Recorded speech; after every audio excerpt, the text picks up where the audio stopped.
डिंपल इनके लिए बोलो चीज में क्या प्यार किया बदनाम हो गए, प्यार किया बदनाम हो गए, चर्चे हमारे सरियाम हो गए।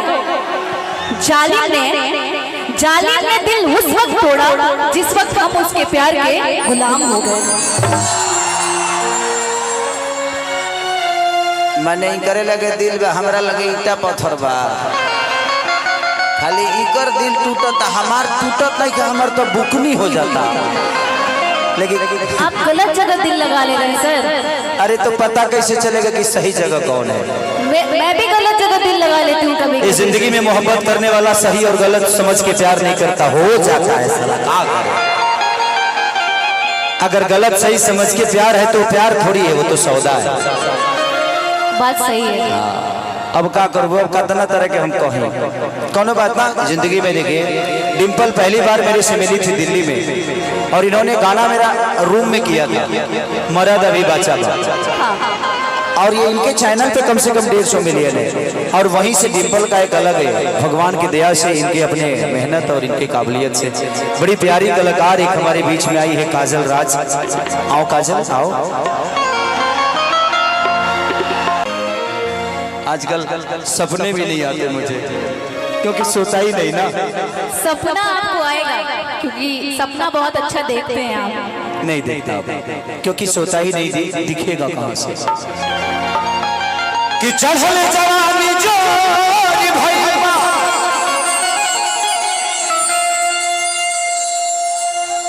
अरे छोड़ के रहे बहरी हो,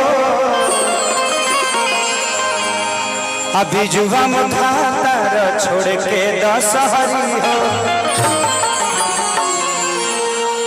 कि मन पर मरिए जाई, अरे बांधी के कवनो कपड़ा,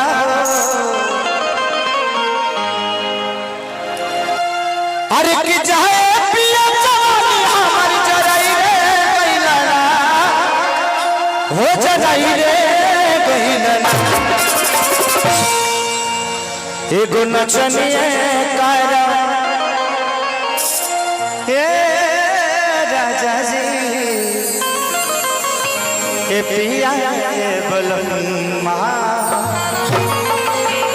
1 2 3 4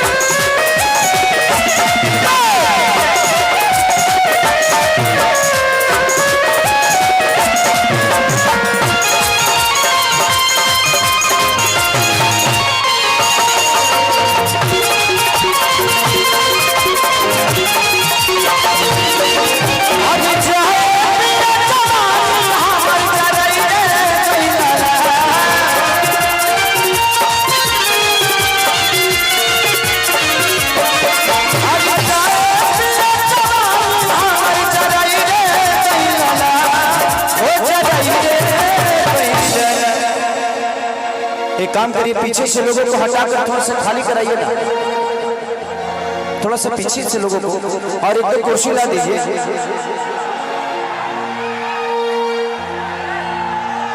उधर सुनील को बैठाइए कहीं। अब जानते ही हो, सुनील के कार्यक्रम अपना ही है, क्या करोगे? व्यवस्था को खुद ही देखना है हम सबको। जितने भी बाउंसर हैं ना, प्लीज आप लोग इधर मत रहिए, मेन उधर सामने उधर रहिए, पीछे रहिए। आप लोग पीछे रहिएगा तब लोग पीछे रहेंगे। आप ही लोग आगे आते हैं तो उसकी वजह से बाकी लोग जगह पीछे देख के खड़े हो जाते हैं। एगो नचनिए कारण, एगो नचनिए कारण आके भुलाई रे,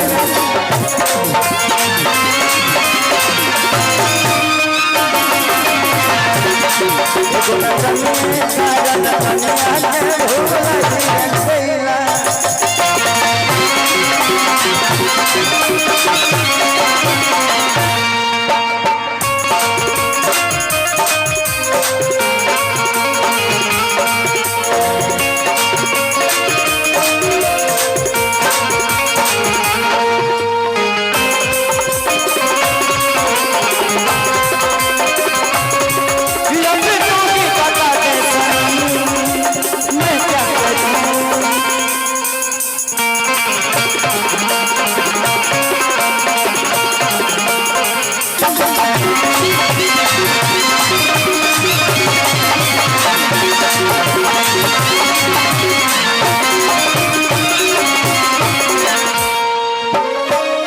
औरतिया कहती है आखिरा धीरतिया पिया बुलतिया लेके जाना ऊपर नचियो देखे जाना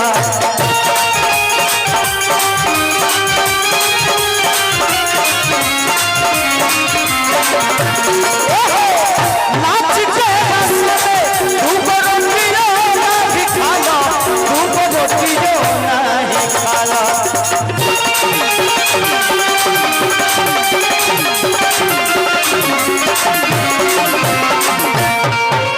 अरे की जाए पिया कमाई कुल्ही उड़ाई रे कैलना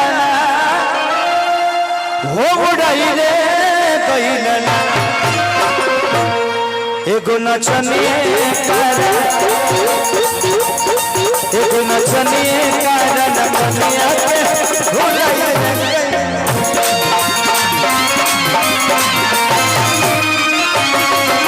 एगो नचनिए कारण कनिया के भुलाई रे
उपेंद्र भी